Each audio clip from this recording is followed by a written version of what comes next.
Það að birta yfir í þjóðlífinu, heimsstyrjöldin á enda, svo að segja, bandamenn sækja inn í Þýskaland frá austri og vestri og senn sér fyrir endan á hernáminu. Það hefur fært okkur Íslendingum stríðsgróða sem hefur haft í för með sér mestu lífskjarabyltingu sem orðið hefur hér á landi fyrr og síðar. Nú erum við komin hingað í dag. Lýðveldi var stofnað fyrir 5 mánuðum og fyrir 3 vikum myndaði Ólafur Thors nýsköpunarstjórnina sem ætlar að standa fyrir stórfelldri uppbyggingu atvinnutækja landsins fyrir allar innistæðurnar erlendis. Já, kreppan á bak og burt, það ríkir mikil bjartsýni meðal þjóðarinnar. Hún gleypir við nælonsokkun, Coca-Cola og tyggigúmí sem Kanadar hafa fært með sér og menn renna hýru auga til jeppana sem við komum með.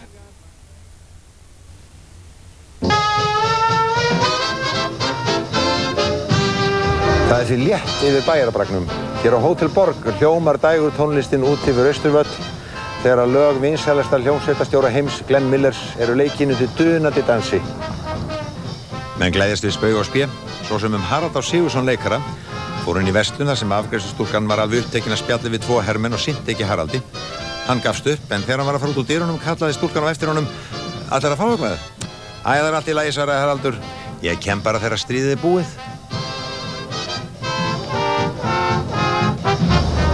Kaupskip Eimskipafélags Íslands koma drekkhlaðina varningi til landsins eitt af öðru og hingað niður á Ingólfsgarð kemur oft fólk til þess að fylgjast með komu þeirra. Skipin sjá landinu fyrir nauðsynjum og þau hafa alveg sloppið, jafnvel í fyrravetur þegar kafbátarnir voru skæðastir. En þá urðu alger umskipti og nú er svo komið að engir þýskir hermenn hafa verið eins illa leiknir og kafbátamenn. Þeir eru stráfelldir og þeir fáir sem eftir eru hafa mist heilsuna.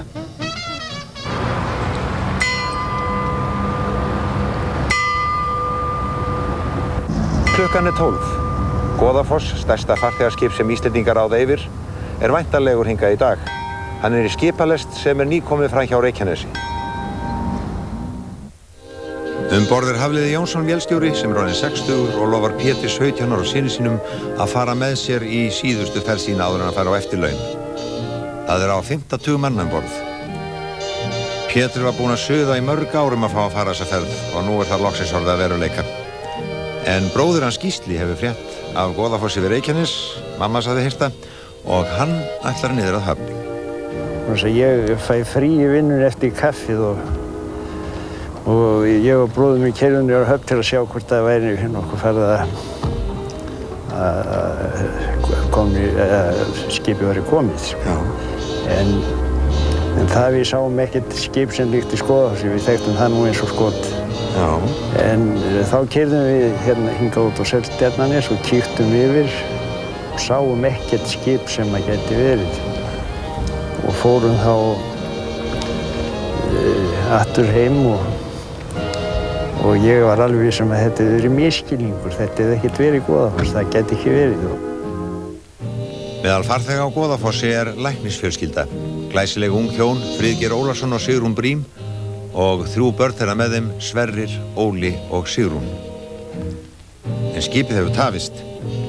Það er yfir Garðskaga sem olíuskip hefur orðið fyrir árás og margir hafa brennst illa og lent í sjónum.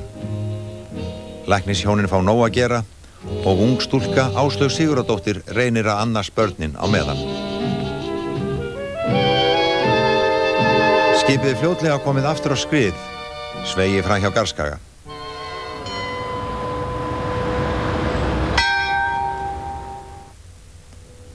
Ákvörðunarstaðurinn Reykjavík blasir við.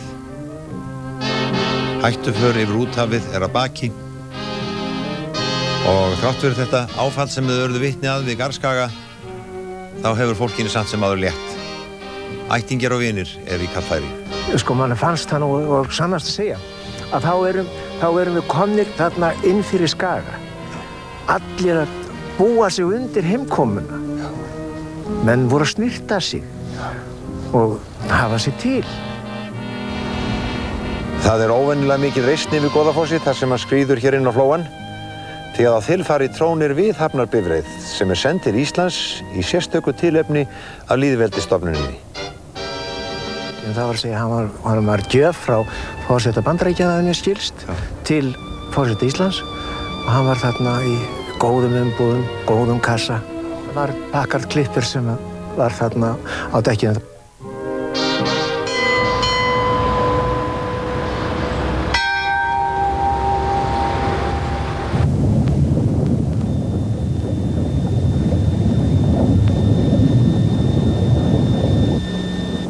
Auf Gefechtsstation.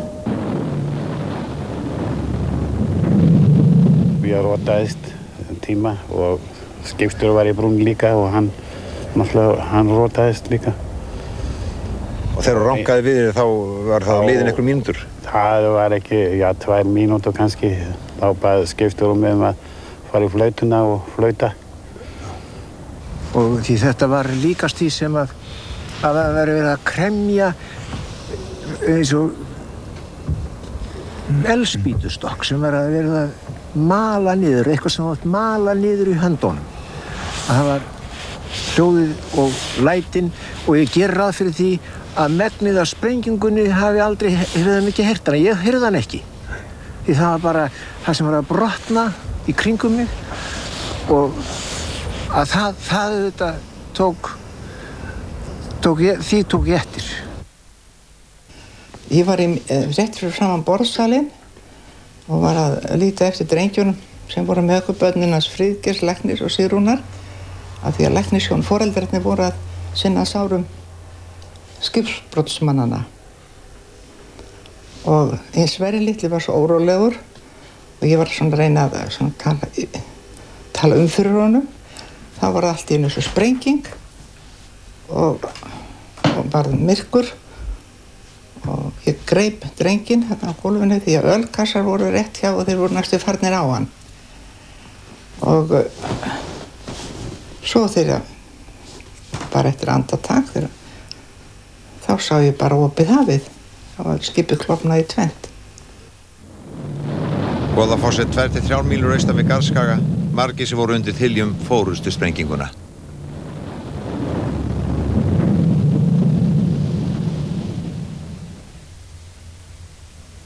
Fóru niður á bara þilfar og þá voru að reyna að fara að koma flekum út og þá voru bátarnir, þeir voru ná brotnir og stjórnbáturinn hann hallaði svo inn á skipinu þegar komu honum ekki út og þá fóru við að reyna að koma flekunum út og við Baldur hérna við vorum að reyna að hamra á þessu en það gekk nú ekki betur en það að við brautum nú sleggjuna og held ég á því. Og þegar við komum upp á dekk þá Friðgeir og tekur Sverri af mér af því hann var ennþá grátandi en Óli sem var 8 ára gamall, hann fylgdi mér og við komum þarna það var að reyna að setja bátana út en eitthvað gekk það illa því skipið var farið að hallast svo mikið.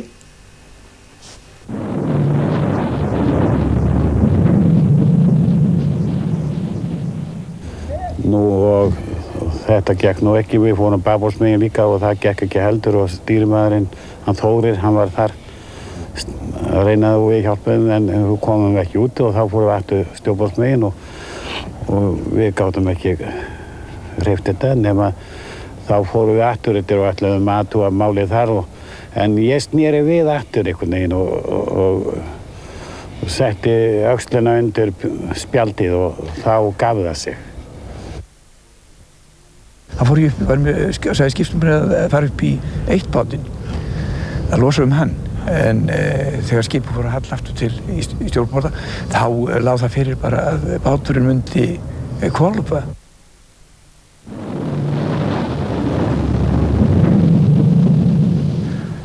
Sástu þá einhverja sem þú sást aldrei aftur?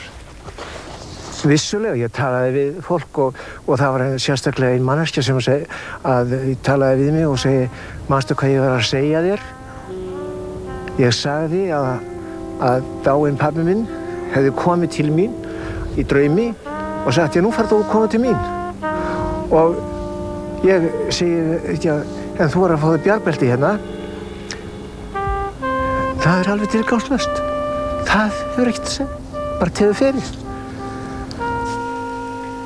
Og eftir nokkur langan tíma þá kom við, nokkrar mínútur reyndar því að það var náttúrulega ekki langur tími. Þá komst ég upp í þennan bát, björgunarbát, með Óla, en móðir hann sat á móti mér og Britinn var með okkur, eða hann hjálpaði okkur upp í bátinn, tósaði okkur upp í. Og þegar ég sest þarna þá rétti ég henni drenginn. Sverrir sem var það pappa sinn, hann fór ekki með okkur upp bátinn. Og svo leysa hann á móti mér og þegar svo hvolfir bátnum. Þannig að þau fara, ég eiginlega fyrir, já, ég veit ekki hvernig ég var að segja þetta, þau fóru niður en ég var þeim með eins og stóð upp. Og ég lendi bara í sjónum og rétt í því kemur einhver og tósaði mig upp á fleka sem var þarna fyrir neðan. Og það það sem ég eiginlega harma mest, það það að hafa látið Óla til mömmu sinnar, en það var náttúrulega bara eðlileg viðbrögð. Og svo að sjá hann í sjónum seinna. Það svo hugsun hún eiginlega gleymist aldrei, svo sjón. Og það fleiri komið nú ekki, ég og nokkur flektur sér í sjói, meðal Sigurður Guðmundsson og Agnar Hásetti, Árni Kindari og það var einn ennþá, ég man nú ekki hver það var sko, sem við fiskuðum upp á sjónum. Fleiri komu ekki út á flekan. Það var, þegar skipið var alveg að sökkva, þá hljóp ég fram á bíl sem var gjöf til forseta Íslands í stórum kassa og ég stökk þaðan og í sjóinn þegar flekið sem var þar aftarlega á skipinu flaut í sjó. Og þú lentir í sjónum? Já, ég var síðastur af Íslendingunum að komast að flekanum. Það var alveg, og það var á síðustu snúning eins og það segjum. Alveg að gefast upp? Alveg, já.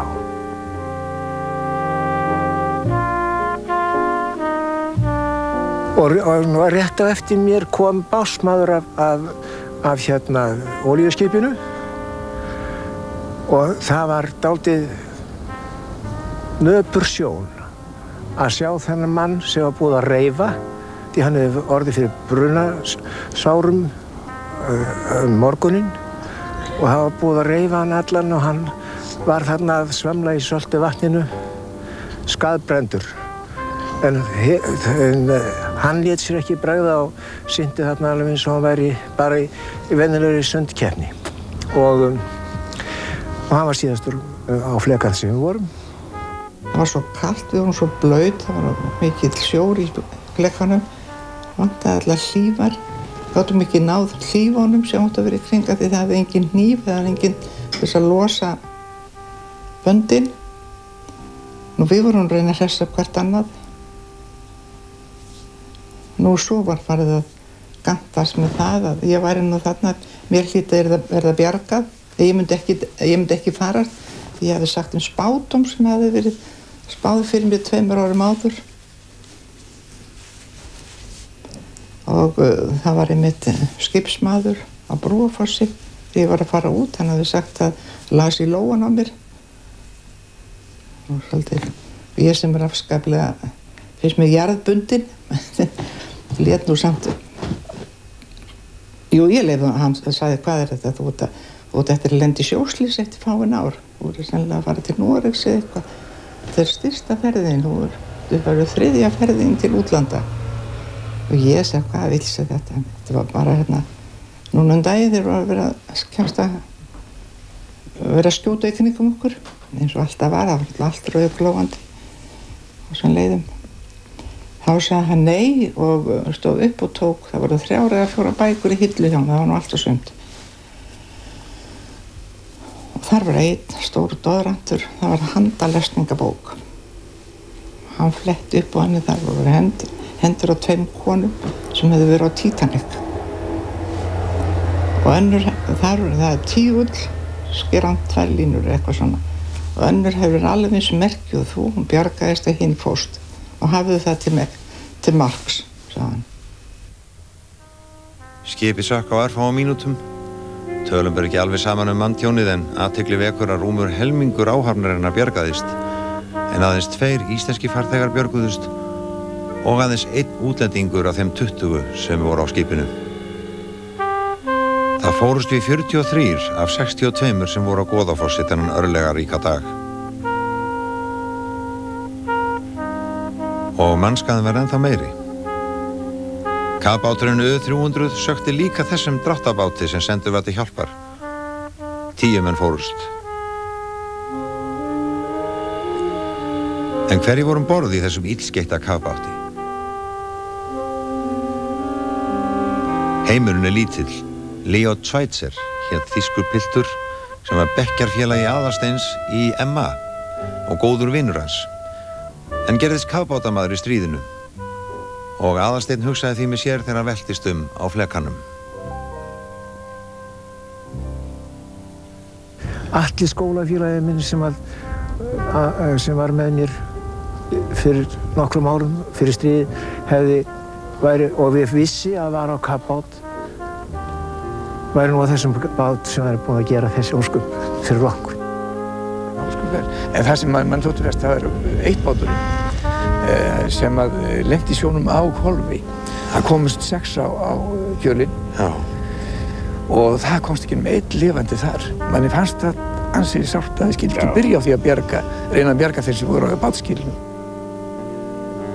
Það voru margir góðir vinir okkar hérna. Sem fóru? Já. En við vorum nú búin að sjá fleiri 100 mann steigja náttúrulega í stríðinu, sko. Þetta var átakanlegt að sjá þetta. Svona nálægt Reykjavík? Svona nálægt heimilinu sínu. Þegar leið að kvöldi fóru sögusagnir að berast til Reykjavíkur. Það var mjög misjafnt hvernig menn fréttu af þessum ógnaratburðum. Gísli Hafliðason heyrði ekkert af föður sínum og bróður fyrir en undir stýri á leiðinni Kleffsholt. Við keyrum svo með 2 menn sem voru komið með bíl á Vestæði hérna og ætlum að keyra þá heim og það var þá sem að annar maðurinn segir á leiðinni að þetta er hroðalegt með Goðafossi, það er ábyggilega allir farist. Fólk beið milli vonar og óttanóttina fram undir næsta morgun og þá kom það. Hafliði Jónsson vélstjóri og Pétur sonur hans hefðu báðir farist og Pétur sem var eini sonur hans sem alls ekki ætlaði að verða sjómaður. Eitt skipverji á Goðafossi komst langfyrstur í land og það var ægileg fregn sem faðir Jóns Guðbjörnssonar fékk að heyra að vörum þessa skipbrotsmanns. Hann var tilviljan að hann komst einn á fleka bara. Hann rann eftir með skipinu leið og hann var aftast á skipinu og hendi sig út fyrir.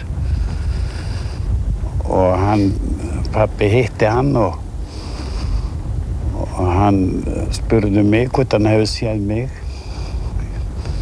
Og hann sagði því miður, hann var nú séð mig fara. Þá var það annar maður, Ragnar Kennister, sem að fór með honum í sjóin, sko, en Gunnar komst á flekan, en ekki Ragnar. Fyrsta fréttin á prenti kom í Vísi sólarhring eftir slysið og hin blöðin birtu fréttina 2 dögum eftir slysið. Það var þjóðarsorg. Mörgum fannst þetta illvirki. Öllum samkomum og bíósýningum var aflýst og útvarpið felldi útsendingar að mestu niður. Heil fjölskylda læknisins og konu hans hafði verið þurrkuð út og síðasta ferðin með Goðafossi varð hinsta ferð föður og bróður Gísla Hafliðasonar.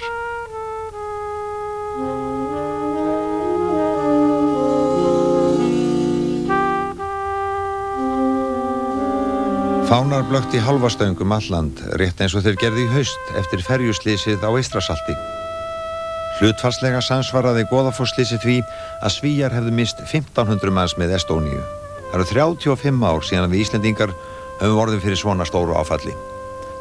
Óveðri sem tvístraði skipalest Goðafoss olli miklu, en hugsanlega líka svo mannúð að sigla ekki fram hjá mönnum í neyð.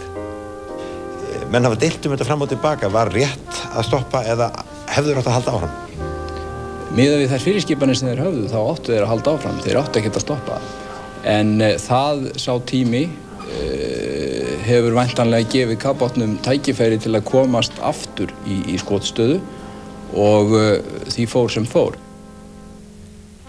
Grimmd stríðsins hélt áfram með blóðhefndum sínum. Kafbátnum U-300 var nokkur síðar sökkt á Miðjarðarhafi og foringi hans lét þar líf sitt. Og sama dag og blöðin sögðu frá Goðafoss-slysinu réðust bandamenn á herskipi Tirpitz sem legið hafði allt stríðið við Tromsö og drápuð 902 þýska sjóliða. Mánuði síðar fórst Glenn Miller, skærasta popstjarna þessa tíma, með herflugvél yfir Ermarsundi. En tónlistin hans lifir. Síðsumars 1939 höfðu Reykvíkingar skoðað með vinsemd og forvitni 2 þýska kafbáta sem nokkrum vikum síðar voru orðnir ógnvaldar íslenska sæfarenda.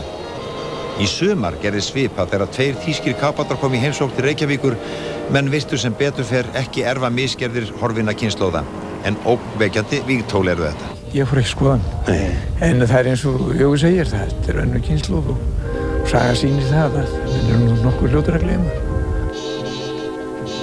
En hvaða áhrif hafði harmleikurinn í síðustu ferðinni með þessu skipi á þá sem í honum lentu? Hvernig leið þeim á eftir? Það hefði svo sem ekkert gerst til þó ég hefði farist. Og mér fannst það hefði verið miklu svona heppilegra. Það sem ekki getur verið að vera kannski skrítinn því maður veit aldrei hvernig maður til. Er þetta eitthvað sem að situr í? Alla tíð. Alla tíð? Já. Situr enn? Já.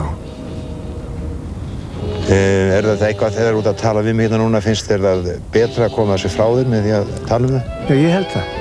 Ég held það sé betra. Hvað með ættingja þeirra sem að fórust í slysinu? Rættu þeir eitthvað við, skynjaður eitthvað sérstakt? Ég fór til sumra. Nokkra. Það var dálítið erfitt því að mér fannst alltaf að ég ætti að biðja afsökunar á því ég væri lifandi.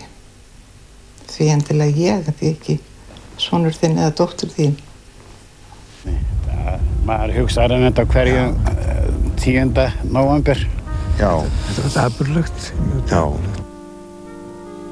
Það er aðalega þegar fólki var að berjast í sjónum. Sérstaklega börnin, drengirnir, maður horfði á það. Og það var svolítið sérstakt að ég skildi sjá það báða berjast í sjónum, bræðurna og svo var það einu sem rák á land. Fórnir stríðsins voru miklar þetta ár hér í flóanum því að togari Max Pemberton hvarf sporlaust við Snæfellsnes og með honum 29 menn. Það mikla slys snerti ótrúlega marga og á margslunginn hátt. Mágur minn hafði farist veturinn af Max Pemberton. Það kannski hafði eitthvað að segja að ég fór heim fyrir ég ætlaði. Og systir mín, hún var alltaf að spurja mig hvernig var. Og ég held ég hafi talað þetta svolítið frá mér. Því auðvitað var ég alltaf talandi og segjandi frá. Max Pemberton fórst með mann og mús og ekkert spurðist til þeirra meir. Þá hefur hún verið að gera sér, hvernig var það? Þegar maður minn fórst. Ég er alveg viss það að hennar sorg var mér til bjargar. Fjölmörgum Íslendingum finnst eins og þessir atburðir sem við höfum verið að lýsa hafi gerst í gær. Og í dag, 10. nóvember, finnst mörgum þeirra að þeir séu að gangi í gegnum þetta allt aftur. Fáninn í hálfa stöng.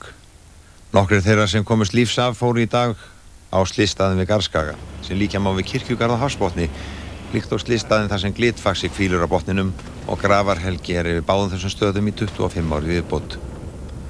Einföld athöfn á sama stað og örlögin réðust fyrir 50 árum. Og það sem eftirlifi dagsins munu þessi menn minnast félaga sinn og vina sem urðu fórnarlömb vitfirringar stríðsins.